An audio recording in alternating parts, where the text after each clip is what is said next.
Hi, welcome to another video from Shin Dojo. Today we're looking at a movement called Funakogi Waza. Funakogi Waza is part of the Aiki Taiso set of movements.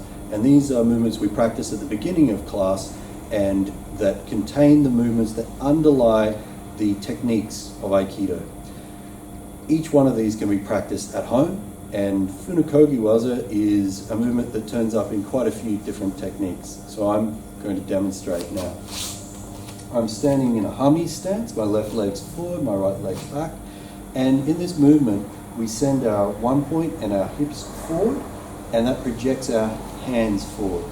Then we move our 1 point, our hips back, and it draws it in.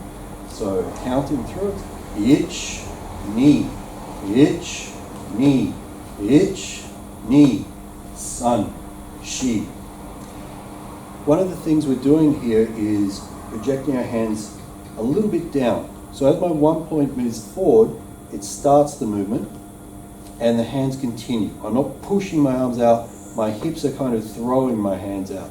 So I move forward and it's ich, and then I bring my hands up slightly and my hips move backwards. My 1 point moves backwards, which draws my hands back in. I don't pull my hands in, my center and my hips draw the hands back in. This comes from a rowing exercise. So here I would be pushing the oar, and here I'm plunging it into the water and drawing it back. One aspect of Funakogi Waza that maybe isn't visible from the beginning is that we're not just moving our center and our hips forward and back, we're also transferring our weight between our feet.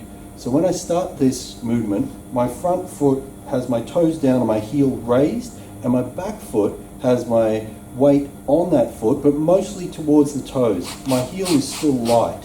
And when I move forward, I change that. I've now transferred most of the weight to the front foot, and I can move my heel, and the back heel is raised. As I move back, I resume my original position, sending my weight down into this foot, and this front heel is now raised again.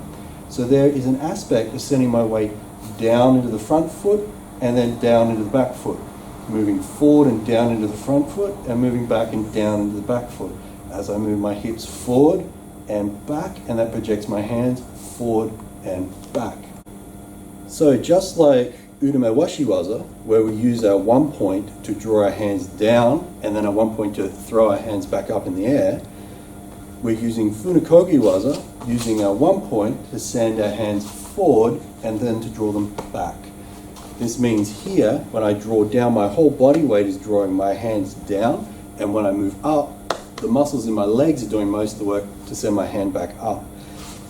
Likewise, in Funakogi Waza, I transfer my weight forward onto that front foot and move my hips forward. That projects my hands forward with reasonably little effort from the arms, and then I send my weight into the back foot, moving my hips on 1 point backwards, drawing my hands back in. Again, not using very much physical effort.